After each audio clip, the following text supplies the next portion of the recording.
Welcome to the Monadnock International Film Festival. Thank you. Into the group of things. And coffee. This is our second. Yeah, I have my coffee.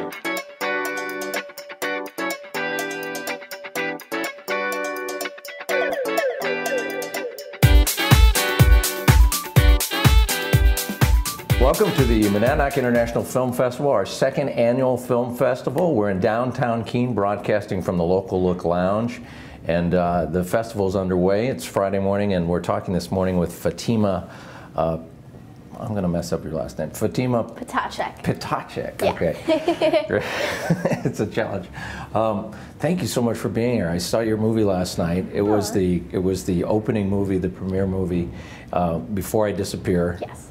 Thanks for having me. I'm so excited. Yeah, and interesting movie. We'll talk a little bit about your career in a minute, but I want to talk about this movie.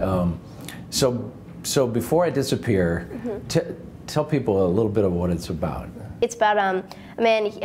His name is Richard or Richie, and he hasn't spoken to his sister or his family, I guess, in a really long time, in years actually, and he's suicidal, he's a drug addict, and he smokes way too much, and he's just like the person you don't want anyone to be around because he's just like a totally bad influence. And then his sister calls him up one day and says that she needs him to take care of her daughter, his niece, and that's me. Hi. And then the story basically follows their journey, as well as we kind of like go in depth on his life and why relationships are the way they are, and we really expanded from the short film. It's actually based off of a short film called Curfew, which won the Academy Award last year, and it's really, I'm really proud of the project. I think it's come a long way. I think it's kind of hard to compare to an Oscar-winning short, because it's an Oscar-winning short, but I think it's a great project. And it takes place in the period of one night. Yes. And it's interesting. It starts off almost pretty uncomfortable. I mean, the movie starts off from the very get-go in a very uncomfortable scene to watch, and then it just kind of goes from there. But it's kind of a roller coaster, like you said, with emotions. Yeah, I think that's what Sean was going for. I think he wanted to make you feel really uncomfortable from the very beginning, so that way you're like captured. Like, okay, how do I get out of this funk? How do I, get out of this? So, all right. I think you did a good job. How did you become involved in the project? Did they send you a script, or? Well, yeah, actually, I was cast for the short film, and when I found out that they were going to be writing a script for the feature film, I called Sean up and I said, I'm going to be Sophia in the feature, right? And he was like, oh, okay, I guess you are. So I kind of just told him I was, and it's funny. We did like some table reads, and I went over to his house and we read over the lines, and I gave him some critique that I thought wasn't natural, or things to make it a little less natural, because my character is a little robotic and weird sometimes. So yeah. So your character is very accomplished. I mean, you seem like a young girl in this movie that is interested in getting stuff done and being the best at what you're doing. I mean, there's a scene in there where you're reciting a poem and you do it in Mandarin. Yes. How hard was that to learn? It's funny. I'm learning Mandarin Chinese, so Sean found out about that and he incorporated that since I already kind of was familiar with the language. So I did have that advantage. I didn't just like out of the blue learn it. That would have been pretty awesome, but no. So, and you do gymnastics in the movie, and you also do gymnastics in real life? Yes, I do. You're competitive? Yeah, I'm a competitive level 7-8 gymnast. I take it pretty seriously. So I did my own stunt in the film. I didn't have a stunt double. So a couple of people in the audience were wondering that last night, and they asked me, and I said, yeah, it was me. And everyone was like, oh, there were like gasps everywhere. And I was like, yeah, it's not that big of a deal. They were like, oh my God, I can't believe it. How didn't you hurt yourself? So this is a lot of you in your character. Yeah. Yeah.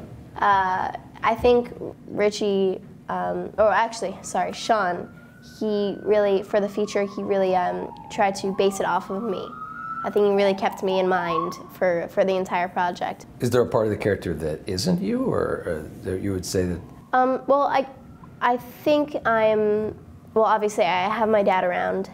He's actually here today, and I have a whole bunch of family, so her being the only child, I think that was kind of interesting to do, because I'm not used to that, and only having a mom, I think that's really, really hard. So I understand why her personality is the way she is. She just overachieves, and she I think she learned how to live, and that's something that I didn't really do. I just kind of like threw myself into life, and it's been throwing things at me, and it's been pretty fun, as opposed to her where she just like, it's robotic, I don't know. Yeah. So in real life, you're learning Mandarin, you're a gymnast. You also, in your past, you've done as many as 70 different commercials. You've done a lot of commercials. Yeah. You've worked on other shows. You were in a movie with Catherine Zeta-Jones. You were also on the TV show Body of Proof. Yes. And so I mean, your career is off and running, and what some people might not recognize by looking at you on camera is that you're also the voice of Dora the Explorer. Tell me how that happened. Okay, so basically, my agent got a call from Nickelodeon, and they said that they needed girls who were fluent in Spanish to audition for the Secret Project. So we had no idea what it was for, but obviously it's like Nickelodeon, so it must have been like a pretty great gig. I mean, we didn't know if it was like a new show or whatever. So I go into the casting offices, I read a couple of lines, I sing a song, and they have, it's 200 girls. I found out later on that it was 200 girls that I was going up against, and there were like 3 more callbacks. They just kept narrowing it down more and more and more, and then eventually they took me into a booth, and I was talking with a microphone. They were trying me out with different types of microphones and different settings in the actual booth, and finally, a couple months later, it was like radio silence for a while, and we were just kind of like, huh, I guess someone else got it, because otherwise I probably would have heard about it. And then a couple months later, they called up and they're like, oh, hey, by the way, you're the voice of Dora the Explorer. I was like, wait, what?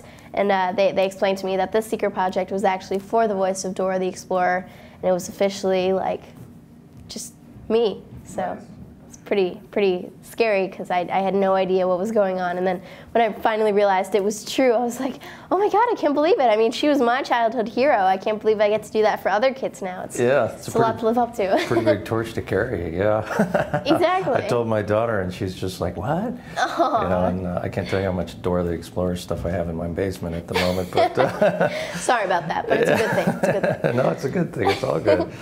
Wow, that's exciting. So do you have any projects that you're working on now that you're... Well, Dora, we just expanded into, we made a new show called Dora and Friends Into the City, where she's slightly older, and she has a new group of friends, so it's a total of 5 of them together now. And they're in the city. They have, it's a more modern version, I think, so kids can relate to it a little bit more. It's less fantastical. They're in the city. They ride the bus. They ride the train. They have these cool little smartphones and fun gadgets and charm bracelets, and it's a whole new thing, but it's still the awesome role model of Dora. They're going to do a Dora feature film in 3D or something soon? Maybe, you never know.